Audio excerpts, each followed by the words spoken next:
So part 1 में हमने देखा कि लूसी की स्कर्ट खराब हो चुकी थी, इसलिए दुआन ने उसको कवर कर लिया। जिसके बाद अब पार्ट 2 में हम देखते हैं कि दुआन लूसी को वॉशरूम में रुकने का बोलकर सांग्यान के साथ स्टोर आया पेट्स बाय करने के लिए, जहां ये दोनों आ तो गए थे मगर उन्हें बहुत ही ज्यादा शर्म आ रही थी।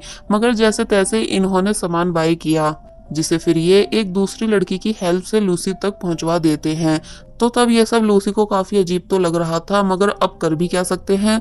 इसलिए वॉशरूम से बाहर आकर उसने सभी के साथ रेस्टोरेंट के अंदर जाने से इनकार कर दिया कि नहीं, मुझे बस घर जाना है, इसलिए प्लीज आप घर चलो।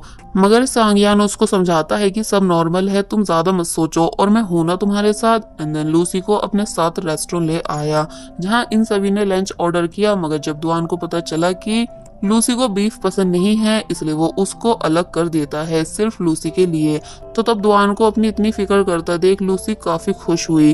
वेल, अब नेक्स्ट डे दिखाया गया जहां लूसी अपनी फ्रेंड मिनी के साथ कहीं जा रही है क्योंकि आज किसी का बर्थडे था। मगर पहले ये दोनों एक रेस्टोरेंट आई, जहां दुआन को पार्ट टाइम जॉब करता देख लूसी काफी हैरान रह गई। दुआन पूछता है कि क्या तुम अपनी फ्रेंड के साथ आउटिंग करने आई हो, अगर ऐसा है तो खूब एंजॉय करना। जिसके बाद ये दोनों सीट पर आकर बैठ गई। मिनी सोचने लगी कि मैं क्या ऑर्डर करूं, बट लूसी का सारा फोकस सिर्फ दुआन पर था, जिसे वो छुप छुप कर देख रही थी। तो तब ये बात दुआन ने भी नोटिस कर ली एंड स्माइल करने लगा। लूसी जब ऑर्डर देने आई और पैसे देने लगी, बट दुआन बताता है कि इसमें कुछ डॉलर्स कम है, यानी तुम जो मुझे छुप छुप कर देख रही थी इसका भी टैक्स लगता है। तो तब लूसी घबराकर जवाब देती है कि ऐसा कुछ भी नहीं, और अगर तुम इतने ही हैंडसम होते तो ये पूरा रेस्टोरेंट फुल होता। तो ये सुन दुआन हंसने लगा और लूसी से उसके पैसे लेने से मना कर देता है, ये कहकर कि मैं तुम्हें अफोर्ड कर सकता हूँ। तो तब लूसी चुपचाप वहां से चली गई। लूसी सूप एंजॉय कर रही थी कि तभी उसने दुआन के बॉस की बातें सुनी, जो कि उसे एडवांस दे रहे थे क्योंकि दुआन को पैसों की जरूरत है। इसलिए ये सुन लूसी को अच्छा नहीं लगा कि तभी बर्थडे बॉय यानी फूजैंग भी वहां आ गया। एंड ये वही है जो स्कूल टाइम में लूसी के हर टाइम पीछे लगा रहता था। इसलिए दुआन को देख पहचान जाता है कि अरे ये तो लूसी के भाई है ना। इसलिए वो दुआन को हाय हेलो करने लगा। जिसके बाद ये सभी कराओके जाने का डिसाइड करते हैं। मगर तभी दुआन लूसी के पास आकर उसे समझाता है कि अंधेरा होने से पहले वापस घर चली जाना, वरना सबको तुम्हारी फिक्र होने लगेगी। तो तब लूसी हाँ में जवाब देकर वहां से चली गई।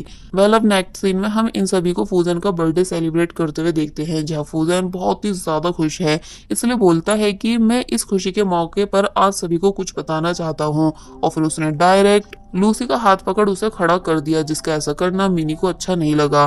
फूजन लूसी को प्रपोज करने वाला था, मगर लूसी तभी फूजन को चुप करा देती है क्योंकि लूसी को पहले ही पता था कि फूजन उसको लाइक करता है। इसलिए वो वहां से जाने लगी क्योंकि वो सभी के सामने फूजन को रिजेक्ट नहीं करना चाहती थी। तो तब मिनी के एक्सप्रेशन देख हम साफ समझ सकते हैं कि वो बहुत ज्यादा जेलस है। फूजन लूसी के पीछे पीछे गया, जिन दोनों को साथ में जाते हुए दुआन ने भी देख लिया।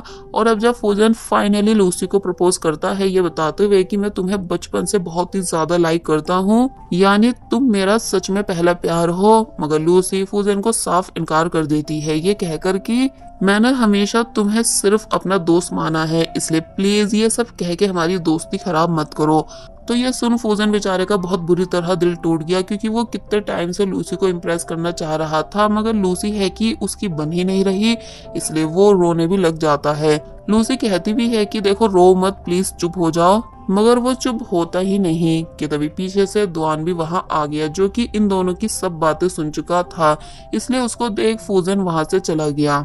दुआन लूसी को समझाता है कि माना तुम अपने क्लासमेट को लाइक नहीं करती हो, मगर तुम्हें उसको